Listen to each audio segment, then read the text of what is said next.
to be successful. I believe that. Do you believe that too? Very good. We're on the same page. I believe that.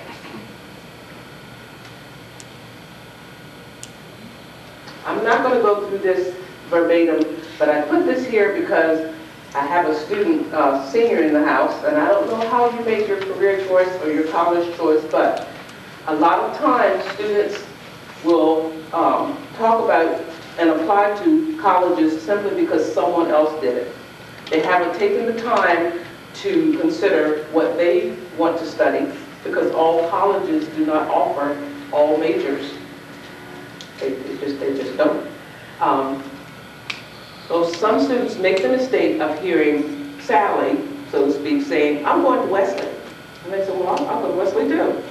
Sally has done her homework and she knows that she's going to Wesley if she's accepted. She knows what she's going to study. But you have no idea.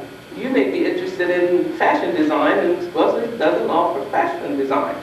So you've wasted time in applying to a college that doesn't even offer your major. So know which school is the best fit for you. And that doesn't just mean that you have to be concerned about the major. What are some of the other things colleges look for? I'm looking for the parents' help in this one. What are some of the things colleges look for when they're accepting a student before they're doing that process? GPA? Yes. This is a parent question. I'm trying to give. I'm trying to. Right now. Okay. Somebody else?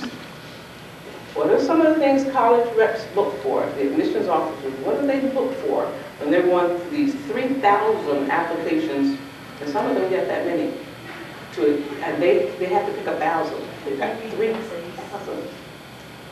Correct? You might have mentioned this before, but they're looking for students that are well-rounded. Well-rounded. Yes, I did say that as well. Okay, so a student that is applying to my school, and they're looking to take something that I don't offer, tells the admissions officer that you haven't done your homework. So find out which school offers what you want to study. Check their admissions requirements. They have a GPA requirement usually. 2.5 is usually the lowest. 2.5. I wouldn't let my GPA fall below 2.5 if I were in school. I always strive for the 3. Right now my GPA is 4.0. Not bragging, but it is. I'm a doctoral student at Wilmington University, and I've learned the value of education. So I do my homework and I do what I'm supposed to do. But they also have technical and trade schools for those of you that do not want to go to the traditional college.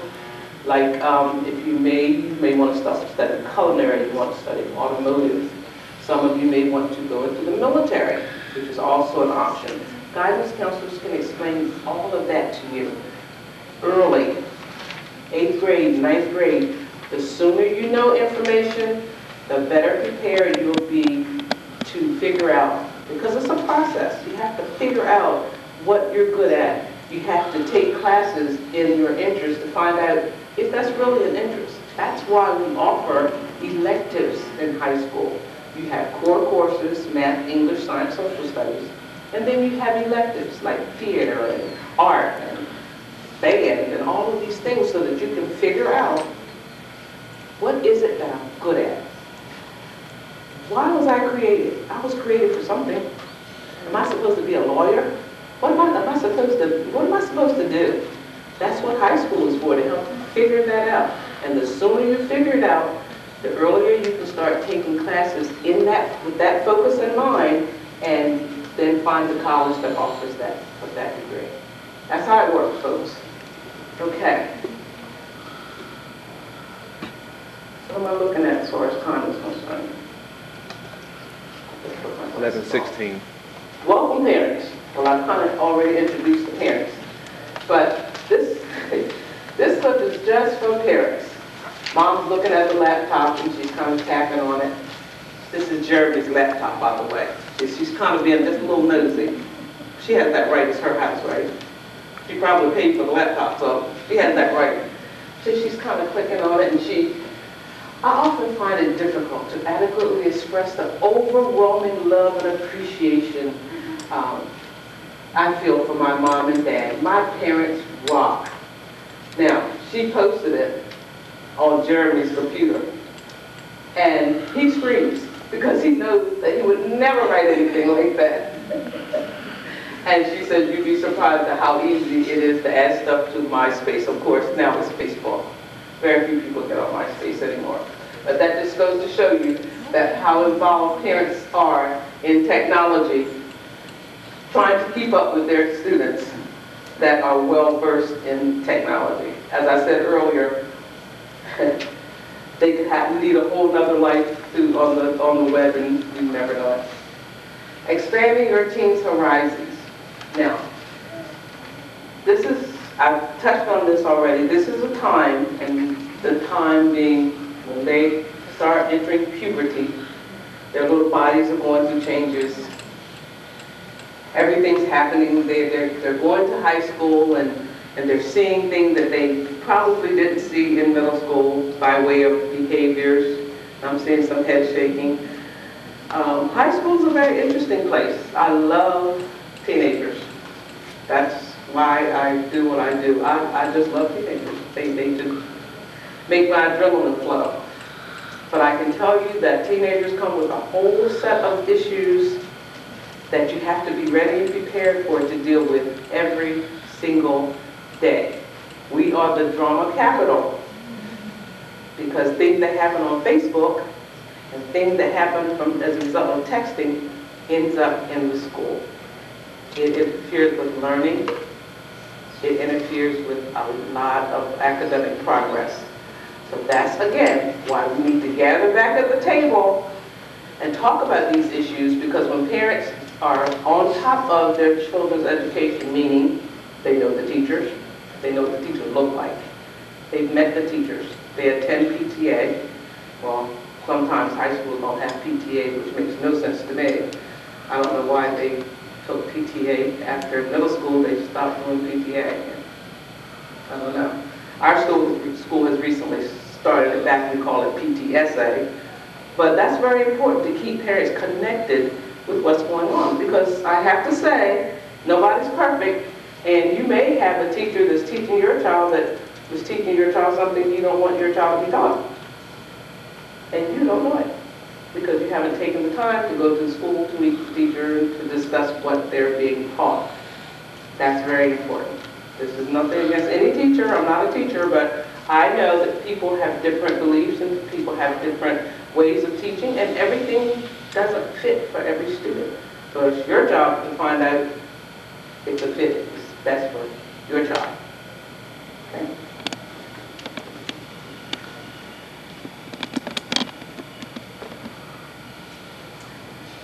This is about exposure. I hope you guys aren't going to sleep on me, and I hope you're enjoying this. This is about exposure. Thank you for the vote of confidence. You just made my adrenaline flow. This is about exposing our students to things that they wouldn't normally be exposed to. That's what makes them well-rounded students. Now, we know Delaware is a smaller state, and sometimes, unfortunately, we have students that have never gone out of the state for anything. They've never been to Philadelphia, right across the main. We don't take them anywhere, and they only know what we expose them to. Now, you can travel through books, don't get me wrong, I'm an avid reader, but they need to actually physically go somewhere and see and smell different places and taste different foods and enjoy different cultures. That's what makes a well-rounded student. So, when you came into the room, there were a few people that were in here to hear it. I was playing my son. Thank you, my son. My son, Gary Flowers, goes with me when I go on speaking engagements. He loves his mommy. That's my only son. Gary was playing a song on the laptop, and who was from a couple of the first people in here? What was that song? What was that music that you heard? Hmm? Talking about the instrumental and classical music? It was instrumental classical. That's right. Anybody know what that was? It was Beethoven's Fifth Symphony. Now, to young people, they're thinking, and? Well, classical music, if you've never been exposed to it, you'll say and. But if you listen, if you're exposed to it, you'll find out that it's moving, it's soothing, it helps you grow and appreciate. Someone was inspired to write that song, that symphony. Someone was inspired. Someone was gifted to sit down with a pen and a paper and write that. Then someone else came along and was able to put melody to it. And then a symphony came along and he was able to teach them to play the notes and created music. Music. I have no musical ability, I don't believe. Can I sing, son? Yeah, you can. Okay, I can sing a little bit. But there are people with all kinds of gifts. If your high school student is going to try and figure out what they want to do when even before they go to college, if you don't expose them to anything, when you ask them what they want to do when they grow up, guess what answers you'll get? Doctor, lawyer, fire chief, the things that they see. That's the response you're going to get. But if you expose them to things by taking them to faraway places, visiting museums, parks, and you'll notice I try to put things on there that didn't cost a lot of money because we know what the economy is like. So these are things that, now Broadway play is probably expensive, but it's so worth it. But going to the museum and the park and going out to dinner and reading books, that's very, very, very affordable.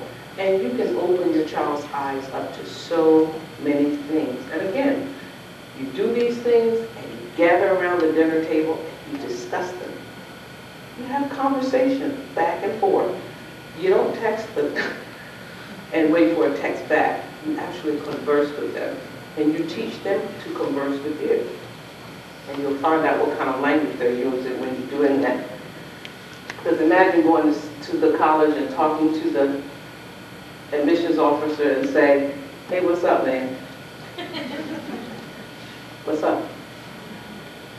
You think that admissions officer is going to say, you know what's up that door?